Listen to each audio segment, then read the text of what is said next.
ইসলাম বাংলাদেশে কার মাধ্যমে আসলো? ও আলেম আমি তোমাকে জিজ্ঞাসা করি, ভারত উপমহাদেশে ইসলাম কার মাধ্যমে আসলো? ও আলেম তোমাকে জিজ্ঞাসা করি, তুমি মুফতি হয়েছ বাংলাদেশে, তুমি যদি মুফতিও দাবি করো যে আমি বঙ্গভূমিতে বাস করি, আমি মুফতি হয়েছি, তুমি যদি দাবি করো বাংলাদেশে বাস করি, আমি হাফেজে কোরআন হয়েছি, তুমি যদি দাবি করো আমি বাংলাদেশে বাস করি, আমি তাফসীর কারক হয়েছি, তুমি যদি বলো আমি বাংলাদেশে বাস করি, আমি আলেম হয়েছি, আমি বলবো তুমি হিন্দু থাকতে, তুমি বৌদ্ধ থাকতে, তুমি খ্রিস্টান থাকতে, তুমি হাফেজে কোরআন হতে পারতে না, তুমি মুফতি হতে পারতে না, তুমি মুহাদ্দিস হতে পারতে না, তুমি শাইখুল হাদিস হতে পারতে না, যদি বাবা শাহজালাল ইয়েমেনি মুদাররিজি রাহমাতুল্লাহি আলাইহি এই বঙ্গে আগমন না করে।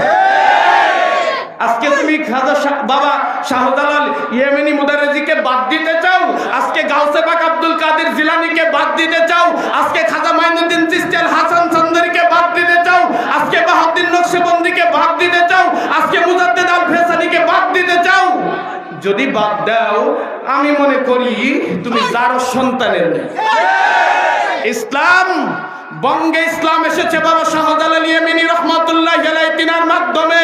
উনি যদি বঙ্গভূমিতে আগমন না করতো ইসলাম পাইতাম না, ইসলাম পাইতাম না।